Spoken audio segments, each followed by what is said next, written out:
আপনি হয়তো ব্যবসায়িক চিন্তাভাবনা আছে অনেকদিন ধরে আপনার মনের ভিতরে যে কোনো কিছু একটা ব্যবসা করতে চাচ্ছেন আপনি ছোটোবেলা থেকেই নিজে নিজে কিছু একটা করার ইচ্ছা অনেক দিন থেকে তো কিন্তু কোনোভাবে যেন ব্যাটে বলে আসলে মিলাতে পারছেন না। আপনি পড়াশোনা করেছেন, ভালো জব করছেন, ফ্যামিলি সাপোর্টও আছে, কিন্তু আসলে কি করবেন, আপনি কোন ব্যবসাটা আসলে করতে চাচ্ছেন এটা নিয়ে এখনও সন্দিহান।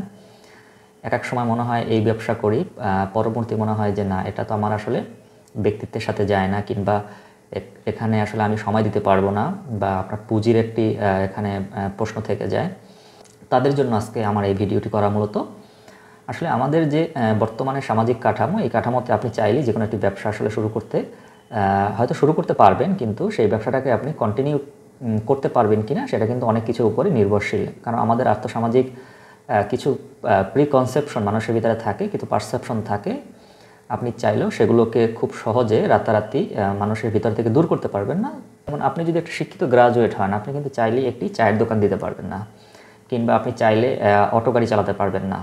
কিন্তু এগুলো কিন্তু খুব ভালো ব্যবসা করে। আমাদের চারপাশে দেখবেন প্রচুর চায়ের দোকান আছে, এবং একটি ছোট্ট চায়ের দোকান থেকেও কিন্তু অনেকে সংসার চালিয়ে থাকে।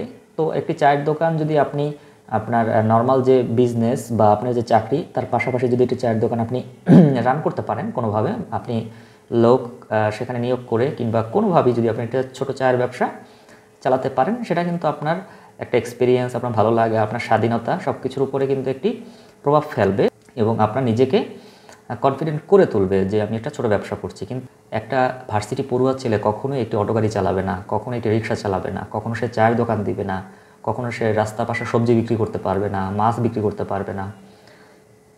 তার চাকরি করতে হবে, তার অফিসে বসে কোট টাই পরে চাকরি করতে হবে, তাকে স্যুট পরে জুতা পরে মানে ফুলবাবুর সেজে তাকে ইনকাম করতে হবে। সেটা যদি 10,000 টাকাও হয় মাসে, সমাজ সেটাকেই মেনে নেয়। কিন্তু একটা শিক্ষিত ছেলের পক্ষে মাসে 10 থেকে 15 বা 20,000 টাকা এভাবে ইনকাম করা, সাথে শারীরিক মানসিক নানাবিধ কষ্ট তো আছেই, অফিস এনভায়রনমেন্ট, সব কিছু মিলিয়ে আপনার আসলে সব কিছু একটা মিনিংলেস লাগে যে আমি এত পরিশ্রম করলাম, আমি সারা জীবন পড়াশোনা করলাম, কিন্তু এই সামান্য কয়েকটা বেতনের জন্য সমাজের চোখে আমাকে নিজেকে প্রতিষ্ঠিত দেখানোর জন্য আমি এই কাজগুলো করছি। দেখা যায় সব কিছু মিলিয়ে কোনো কিছু আপনি মিলাতে পারবেন না। তো ছোটো ছোটো কাজগুলো আমাদের সমাজে আসলে উৎসাহ দেওয়া হয় না। আমাদের স্টুডেন্টদের বলা হয় টিউশনি করানোর জন্য, কিন্তু তারা দেখা যায় চায়ের দোকান দিতে পারে না, তারা অটো গাড়ি চালাতে পারে না, যে কাজগুলো কিন্তু খুব অ্যাভেলেবেল এবং এগুলোর ভালো ডিমান্ড আছে এবং ভালো টাকা পয়সাও আছে। এখানে মতো টিউশনি করে যদি আপনি লাখ লাখ টাকা ইনকাম করেন, সেটাও কিন্তু আপনার সমাজে আপনাকে গ্রহণযোগ্যতা দিবে না। আপনাকে চাকরি করতে হবে এবং ব্যবসা করলে ব্যবসার মতো করতে হবে, লাখ লাখ টাকার ব্যবসা করতে হবে, আপনার বড় অফিসে বসতে হবে, এসি রুমে বসতে হবে, গাড়িতে চড়তে হবে। আপনি চাইলেই দেখা যায় আড়তদারদের সাথে গিয়ে আপনি বাকবিতণ্ডা করতে পারবেন না, আপনাকে নিচু শ্রেণীর মানুষের সাথে আপনি ওঠা বসা করতে পারবেন না। মানে সমাজ আপনাকে আসলে একটা সেট আপ দিয়ে দিয়েছে, একটা কাঠামো দিয়ে দিয়েছে, এর মধ্যে আপনাকে যা করার করে ফেলতে হবে। এর জন্য আমাদের সমাজে দেখা যায় যে বিসিএসের প্রতি মানুষের বেশি আকর্ষণ, কারণ একটি সম্মানজনক পেশা। কিন্তু এখানে যারা আসে তারা কতটা স্যাটিসফ্যাকশন নিয়ে তারা দিন শেষে বাড়িতে ফিরে যায়, এটা কিন্তু আসলে এই প্রফেশনে যারা আছে তাদের সাথে কথা বলে বুঝতে পারবেন। সবার মনের ভিতরে কিন্তু আসলে চাচ্ছে যে ব্যবসা বাণিজ্য কীভাবে করা যায়, আর দুপাশে কীভাবে ইনকাম করা যায়, কিন্তু আমাদের সমাজে কিন্তু সেই পথটা খুব বেশি খোলা নেই। তো অনেক কথা বলে ফেললাম।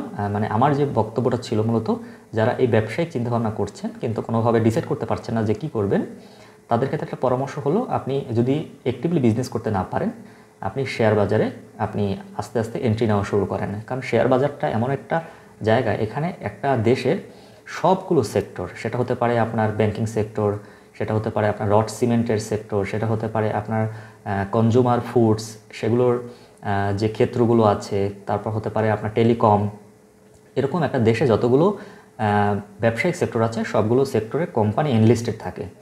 তো আপনি এখানে অল্প অল্প করে বিনিয়োগ করতে পারেন, এবং বিনিয়োগ করে আপনি শুধুমাত্র যে এখান থেকে আর্নিং করবেন সেটা না, আপনি ব্যবসা সম্পর্কে একটি সম্যক ধারণা পাবেন যে আমাদের দেশে কী কী কোম্পানি, দেশীয় কোম্পানি, বহুজাতিক কোম্পানি, সরকারি ব্যবসা বাণিজ্য আসলে আমাদের দেশে আছে, এই সম্পর্কে কিন্তু আপনার বিশাল একটি সম্যক ধারণা হবে। এবং এখান থেকে আপনি একটি হ্যাবিট তৈরি হবে যে আসলে কোন বিজনেসটা আমার দীর্ঘদিন ধরে ভালো লাগবে। আপনি যদি আপনি যদি ব্যাংকিং সেক্টরটা পছন্দ করেন, আপনি ব্যাংকিং স্টক কিনে সেখানে বিনিয়োগ করতে থাকবেন, কিংবা আপনার যদি ফার্মাসিউটিক্যাল ভালো লাগে সেখানে আপনি ভালো ভালো ফার্মাসিউটিক্যাল কোম্পানিতে বিনিয়োগ করতে থাকবেন, কিংবা আপনার যদি টেলিকম সেক্টরটা ভালো লাগে, আপনি প্রযুক্তি ভালো লাগে, সেই সব কোম্পানিতে আপনি বিনিয়োগ করতে থাকবেন। এখানে শুধু বিনিয়োগ করা না, এই বিনিয়োগ করার মাধ্যমে আপনি প্রতিনিয়ত দেখা যাবে ওই কোম্পানির বিভিন্ন আপডেট পেতে থাকবেন। আপনার ইমেল আসবে, আপনার প্রতিনিয়ত আপনার ফেসবুক, বিভিন্ন সোশ্যাল মিডিয়াতে ওইসব কোম্পানি সম্পর্কে আপনি অনেক কিছু জানতে পারবেন। কোম্পানির আয় ব্যয়, কীভাবে কোম্পানিটা রান করে, কারা কারা পরিচালক আছে, কোম্পানির ভবিষ্যৎ পরিকল্পনা কী, বিভিন্ন কিছু আপনার কাছে অটোমেটিক চলে আসতে থাকবে। তখন আপনি মানে একটা ব্যবসা সম্পর্কে আসলে কি কি জানা জরুরি এই বর্তমান যুগে, কারণ বর্তমান যুগটা তো অনেক জটিল যুগ, এখানে ব্যবসা বাণিজ্য অনেক জটিল। তো এই টেকনিক্যাল ব্যাপারগুলো আপনি খুব সহজেই এই শেয়ার বাজারে থাকলে আপনি বুঝে ফেলতে পারবেন। সেই সাথে আপনার একটি ম্যাচুরিটি গ্রো হবে। বাংলাদেশে এমন অনেক ইনভেস্টর আছে যারা শেয়ার বাজারে ইনভেস্ট করছে দীর্ঘদিন ধরে। এরা অনেক কোম্পানি ছোটোবেলা থেকে ইনভেস্ট করতে করতে একটা সময় সেই কোম্পানির বোর্ড অফ ডাইরেক্টরে পরিণত হয়ে গেছে, মানে সেই কোম্পানির একজন সে ডিরেক্টর হয়ে গেছে। তো আপনি চাইলে কিন্তু দেখা যায় সেটাও সম্ভব, যদি আপনার খুব বেশি ডেডিকেশন থাকে, আপনার একটি ইনকাম যেটা আছে সেখান থেকে যদি আপনি ভালো একটা অংশ সরিয়ে ইনভেস্ট করতে থাকেন, এবং আপনার যদি লং টার্মের ইচ্ছা থাকে যে একটি কোম্পানিতে আপনি ভালো একটা পজিশন নেবেন, সেখানে কিন্তু আপনি আপনার ইন ফিউচার সেটা কিন্তু সম্ভব। অনেকেই করেছে, অনেক ইনভেস্টর, যেমন ওয়ারেন বাফেট, সে কিন্তু কোকাকোলার খুব বড় একজন ইনভেস্টর। প্রচুর স্টক তার কাছে, কোকাকোলার স্টক তার কাছে আছে। তো তিনি একটা বক্তব্য দিলে কোকাকোলা কোম্পানি সেটা কিন্তু শুনতে বাধ্য। এরকম বাংলাদেশে আমি 2-1জনকে চিনি যারা কোম্পানির শেয়ার কিনতে কিনতে সেই কোম্পানির ডিরেক্টর হয়ে গেছেন।